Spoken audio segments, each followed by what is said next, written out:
Botany chapter 1-এ একটা গুরুত্বপূর্ণ concept আছে। কনসেপ্টটার নাম হচ্ছে সেন্ট্রাল ডগমা অফ বায়োলজি। আহামরি কঠিন কিচ্ছু না, বরঞ্চ ছোট্ট একটা টপিক, আসতে পারে 2 নাম্বারের জন্য, খুব ইজি। কনসেপ্টটা ছিল এরকম: আমরা যদি কোনো স্পেসিফিক প্রোটিন বানাতে চাই, তার জন্য ইনফরমেশনটা থাকে ডিএনএর একটা স্পেসিফিক পার্টে, এবং আমি জানি ডিএনএর একটা ফ্র্যাগমেন্ট বা ছোট্ট পার্টকে আমরা বলি জিন।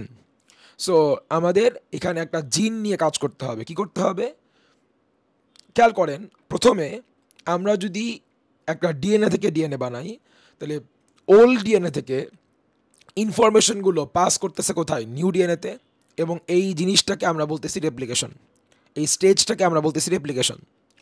এবার যদি আমরা ডিএনএ থেকে ডিএনএর ওই পার্টটা কপি করে আরএনএ বানাই, তার মানে হচ্ছে ডিএনএ থেকে প্রোটিন তৈরির একটা স্পেসিফিক প্রোটিন তৈরির ইনফরমেশনটুকু আরএনএর মধ্যে পাস ডাউন হলো, ইনফরমেশনটা সামনে ফ্লো করলো, এবং ডিএনএ থেকে প্রোটিন তৈরির ইনফরমেশনটা আরএনএর মধ্যে পাস ডাউন করাকে আমরা বলতেছি ট্রান্সক্রিপশন, এবং অ্যাট লাস্ট আরএনএ থেকে ইনফরমেশনটাকে ইউজ করে প্রোটিন বানানোকে আমরা বলতেছি ট্রান্সলেশন।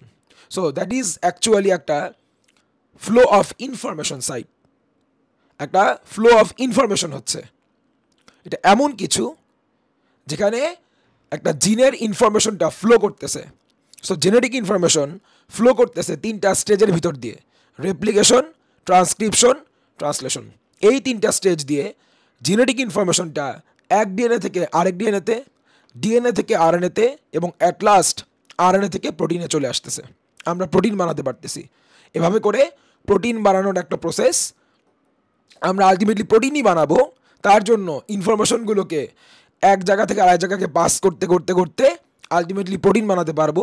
এই কনসেপ্টটার নামই আসলে সেন্ট্রাল ডগমা অফ বায়োলজি। এই কনসেপ্টটা প্রথম স্ট্যাবলিশ করেছিলেন একজন ভদ্রলোক, ফ্রান্সিস ক্রিক। আমরা খুব দ্রুত একবার রিডিং পড়বো। The flow of genetic information, আমরা যেটা বললাম, কারণ জিনের মধ্যেই তো প্রোটিন তৈরির ইনফরমেশন থাকে, সেটা আমরা জেনেটিক ইনফরমেশন বলতেই পারি। এটা হতে পারে 3টা অ্যাকশন, মানে 3টা স্টেজের ভিতর দিয়ে, 3টা কাজের ভিতর দিয়ে। প্রথমটা হবে রেপ্লিকেশন। আবার রিপিট করতেছি, এটা করলে একটা ডিএনএর জিন, ডিএনএর পার্ট, ডিএনএর একটা ছোট্ট পার্ট বা জিন, সেখানে যে ইনফরমেশনটা আছে, ইনফরমেশনটা বা ইনফরমেশনগুলো ডিএনএ থেকে, একটা ওল্ড ডিএনএ থেকে নিউ ডিএনএতে পাস ডাউন করবে। ছিল ট্রান্সক্রিপশন, ডিএনএ থেকে ওই স্পেসিফিক ইনফরমেশনটা আরএনএর মধ্যে পাস করবে, এবং লাস্টে আরএনএ থেকে ট্রান্সলেশন দিয়ে প্রোটিনে চলে আসবে। এটাই বলা হচ্ছে this type of action leading to protein synthesis. Ultimately যাচ্ছে কার দিকে? প্রোটিন সিনথেসিসের দিকে যাচ্ছে। ইনফরমেশনটা আগাচ্ছে কোন দিকে? এমন দিকে আগাচ্ছে যেন আমরা কি বানাতে পারি? প্রোটিন বানাতে পারি।